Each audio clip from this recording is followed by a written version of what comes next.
Hello, friends. Today we are talking about the different parts that are components of the story. We are going to talk about characters. We are also going to discuss setting. And if there is enough time, we will go a little bit further. So we are on the step 2 page of the language arts section. What are the parts of a story? And this is nice because it's closely aligned with our writing.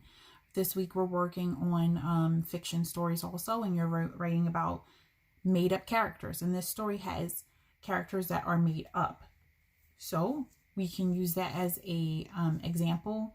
As an example, if you don't know what you could be writing in your story, you can kind of take a look at this one to see or to get an idea of what I mean when I say who are the characters, what's the problem in the story, how's the problem solved, and you know what the setting is also. So let's take a look. Fiction stories are stories that an author makes up. A. Stories have characters. Characters are the people or animals in the story. Some characters are more important than others.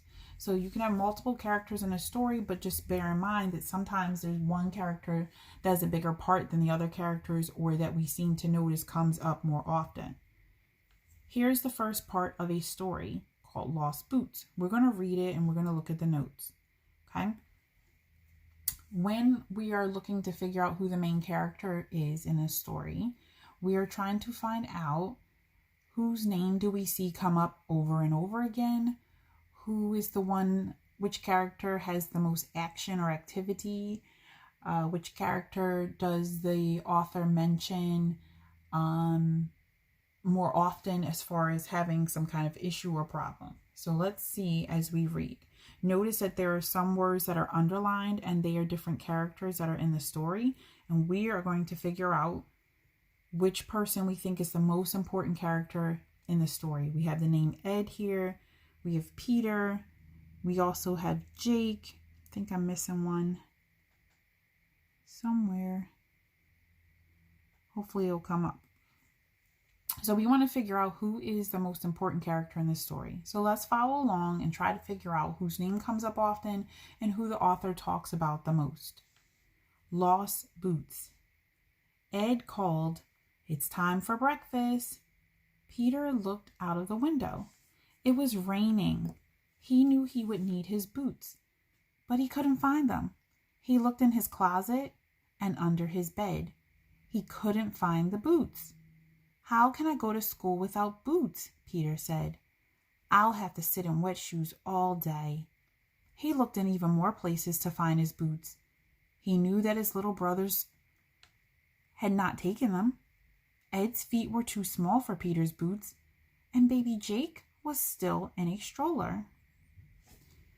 So here in our notes, it says 4 people's names are underlined. Like I said, we have Ed, we have Peter, and then we also have Jake. I only see 3. I don't know if I'm missing, or maybe it's on the next page where they're underlined. And they want us to know, or to try to identify, which person do you think is the most important character in the story. Thinking about what we just read, I want you to write down, who do you think the most important character in the story is so far? Write their name down. Go ahead. Trust yourself. Just write the name down. All right, let's look back. The first name that's underlined is Ed. Ed called, "It's time for breakfast." Peter looked out of the window. It was raining. He knew he would need his boots. When they say he, are they talking about Ed or are they talking about Peter? Was it Ed who knew he would need his boots, or was it Peter that knew he would need his boots? Yeah, it's not Ed, because Ed's yelling, "It's time for breakfast." Peter's the one looking out the window. Peter's the one that saw that it was raining. Peter's the one that knew he would need his boots. Okay? But he couldn't find them. He looked in his closet and under his bed. He couldn't find the boots. Peter is also the one who looked in his closet and under his bed, and Peter's the one who could not find his boots. How can I go to school without boots?" Peter said. So we know this is Peter still talking because it says Peter said. "I'll have to sit in wet shoes all day." Who's worried about sitting in wet shoes all day? Yep, you're absolutely right. Peter, because he can't find his boots. So, which person do you think is the most important character in the story? Well, we're going to write in complete sentences because we're almost third graders. You're going to be so sick of hearing me say that, but it's true. You're almost third graders. I can't believe it. So we're going to take right from the question right here. I think the most important character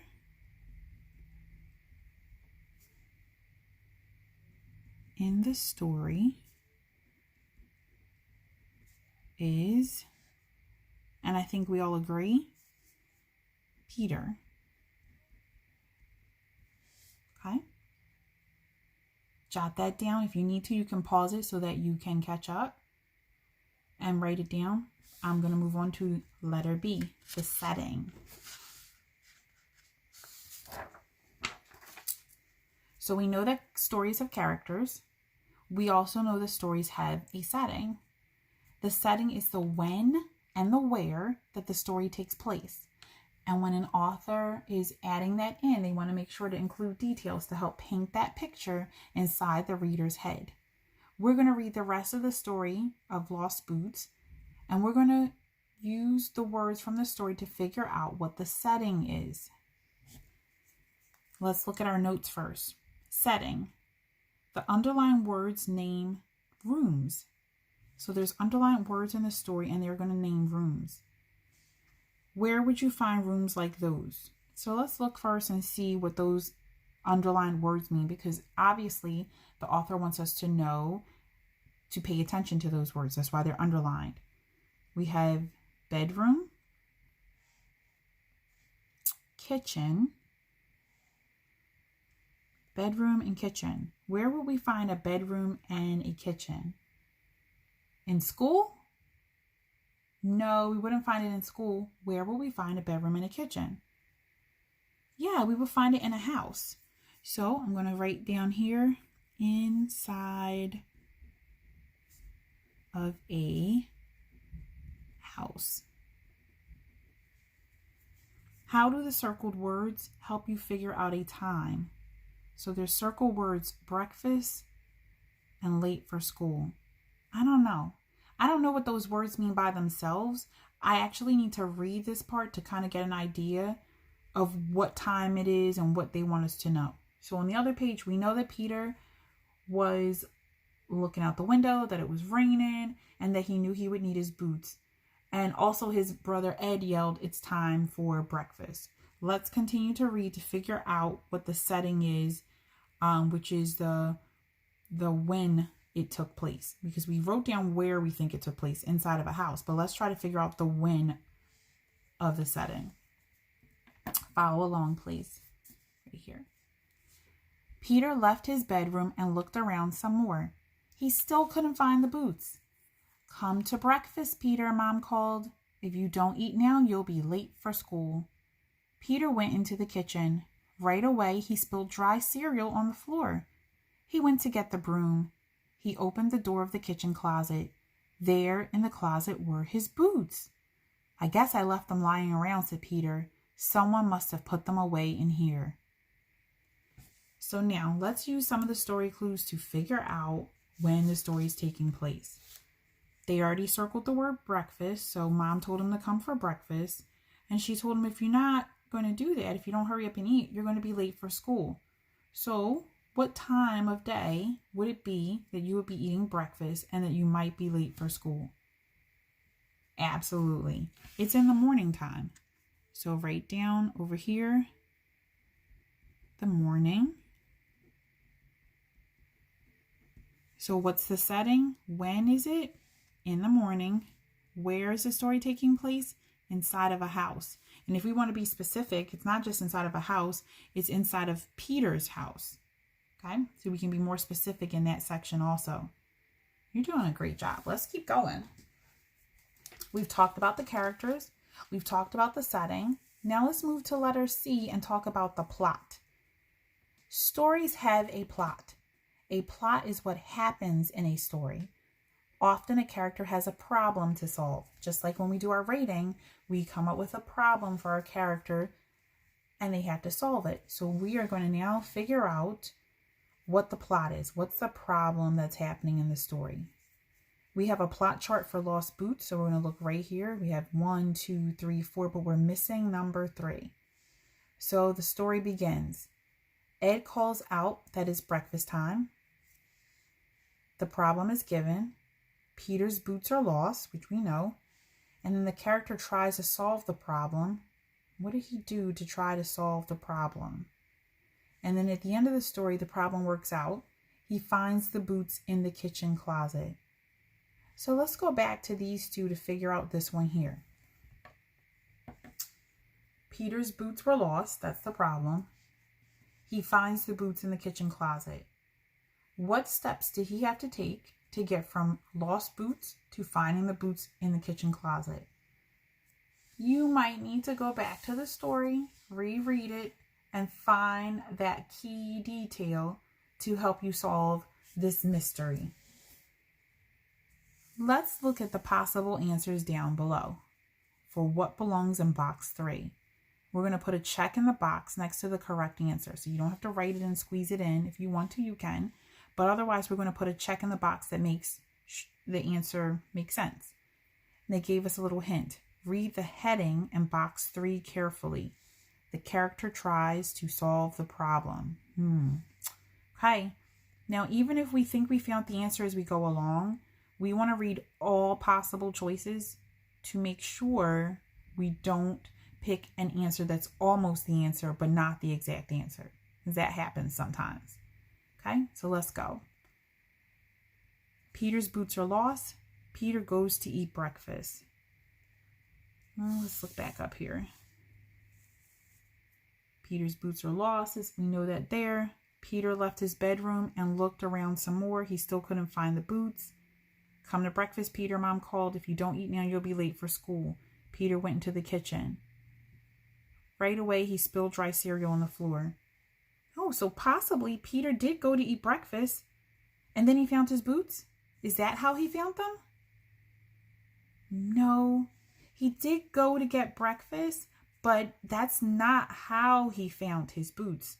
Something else happened too, so it can't be this one. This is close. Ed can't fit into Peter's boots. Peter's boots are lost. Ed can't fit into Peter's boots. He finds the boots in the kitchen closet. That doesn't quite make sense. This doesn't really tell us how Peter finds his boots. So this one is probably not going to be the right answer. I'm just going to put a little X here because I know I don't want that one. The next one underneath it. Peter looks all over for the boots. Peter's boots are lost. Peter looks all over for the boots. He finds the boots in the kitchen closet. Well, I got to go back and check to see, did he look all over for the boots? Let's think. Going back to the beginning of the story, Peter couldn't find the boots. So let's see what he did after that. He was thinking, he's complaining he's going to have to wear wet shoes. He looked in more places to find his boots. Oh, up here, I'm sorry, he did. He looked in his closet. He looked under his bed. He looked in more places to find his boots. He knew his brothers didn't take them, still couldn't find them. On this page, he left the bedroom. He looked around some more. He still couldn't find the boots. He went into the kitchen. He's now trying to eat breakfast. He opened the door of the kitchen closet and there. So it could possibly be this one. So we're going to leave this one free. Peter looks all over for the boots. I think it could possibly be this one, but let's make sure the other ones don't make sense. Someone put the boots away. Peter's boots are lost. Someone put the boots away. He finds the boots in the kitchen closet. I mean, that could, let's see. He went to get the broom. Peter went into the kitchen right away. He spilled dry cereal on the floor. He went to get the broom. He opened the door of the kitchen closet. There in the closet were his boots. Yeah, but it didn't say someone put the boots away. At the end, he said maybe somebody put the boots away. So I don't think it's that one. So I'm going to put an X through this one. Peter goes to eat breakfast. Ed calls out that it's breakfast time. Peter's boots are lost. Peter goes to eat breakfast and he finds the boots in the kitchen closet. No, that's not exactly what happened.